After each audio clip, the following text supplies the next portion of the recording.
আমরা সাধারণত রক্ত শব্দটি শুনলেই রং হিসেবে লাল কল্পনা করে ফেলি, কিন্তু এই দুনিয়ায় কিছু প্রাণী আছে যাদের রক্ত লাল নয়, নীল। আরও মজার বিষয় হলো নীল রক্তের প্রাণী আপনি পাবেন নিজের বাসা বাড়িতেও। কি অবাক লাগছে শুনতে? পুরোটা জানতে সাথেই থাকুন, সময় বেশি লাগবে না, গ্যারান্টি।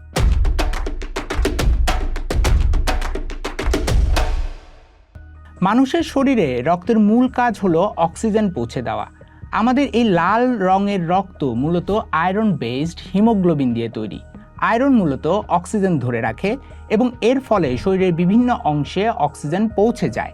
আর ঠিক এ কারণেই মেরুদণ্ডী প্রাণীদের রক্তের রং হয় লাল। রক্তের কাজ নানা ধরনের। আমাদের শরীরের বিভিন্ন অংশে রক্ত যেমন অক্সিজেন পৌঁছে দেয়, তেমনি কার্বন ডাইঅক্সাইড বের করে দেওয়ার কাজটিও করে। শরীরে তাপের সমতা রক্ষা করে রক্ত, রোগ প্রতিরোধে কাজ করে, আবার বর্জ্য পদার্থ বের করে দিতেও ভূমিকা রাখে। অন্যদিকে পৃথিবীতে অল্প কিছু প্রাণীর শরীরে নীল রঙের রক্ত থাকে। প্রাণীর জগতে নীল রক্ত বিরল ঘটনা অবশ্যই। নীল রঙের জন্য দায়ী আসলে হিমোসায়ানিন। এতে আয়রনের বদলে থাকে কপার, আর যখনই এই কপারের সাথে অক্সিজেন যুক্ত হয় তখনই রক্তের রং নীল হয়ে যায়। নীল রং থাকার সুবিধাও আছে।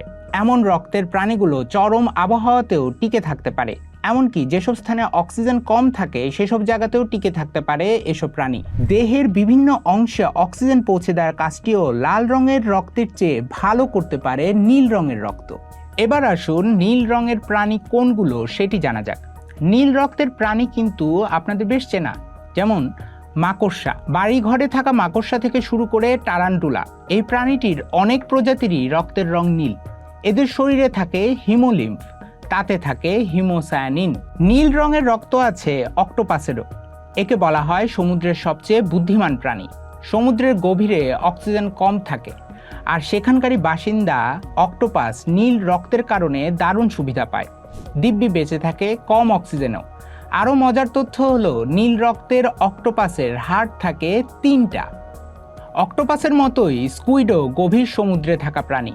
নীল রক্তের কারণে এটি গভীর সাগরে দ্রুত সাঁতার কাটতে পারে। আবার শিকারেও সাহায্য করে নীল রক্ত। গভীর সমুদ্রে স্কুইডের মতো ভালো শিকারি পাওয়াও সহজ নয়। কিছু প্রজাতির শামুকের রক্ত নীল হয়। 2010 সালের একটি গবেষণায় বলা হয়েছে বাগানে থাকা কিছু শামুকেরও এমন বৈশিষ্ট্য থাকে। অর্থাৎ সাগর ও স্থলের বেশ কিছু প্রজাতির শামুকেই এমন বিরল বৈশিষ্ট্য আছে। আমরা সাধারণত অলসতার উদাহরণ দিতে প্রায় সময় শামুকের কথা বলি যে শামুকের মতো ধীরে কাজ করছে ইত্যাদি ইত্যাদি। মূলত শামুকের ধীরে চলার বিষয়টি থেকেই মানুষ আলসেমিটাকে টেনে বের করে। তবে শামুক কিন্তু আলসেমির কারণে আস্তে চলে না। এই আস্তে চলার পেছনেও দায়ী হিমোসায়ানিন। এসবের বাইরে আরও কিছু প্রাণীর রক্ত নীল হয়। সেসব আলাপ না হয় আরেকদিন করা যাবে। শেষটায় আরেকটা তথ্য দেওয়া যাক।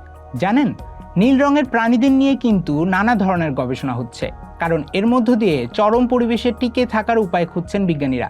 বুঝতে চাইছেন শরীরে অক্সিজেন সরবরাহের বিকল্প পদ্ধতি। কে জানে, একদিন হয়তো এমন গবেষণা থেকেই বের হবে নতুন কোনো বিষয়। এমন অদ্ভুত, কিম্ভূত বা খানিকটা অবিশ্বাস্য ঘটনা নিয়ে জানতে দেখতে থাকুন অডকাস্ট। অপেক্ষা করতে পারেন আগামী পর্বের জন্য। আর হ্যাঁ, আপনার জীবনের মূল্যবান কয়েক মিনিট সময়ের জন্য অনেক ধন্যবাদ।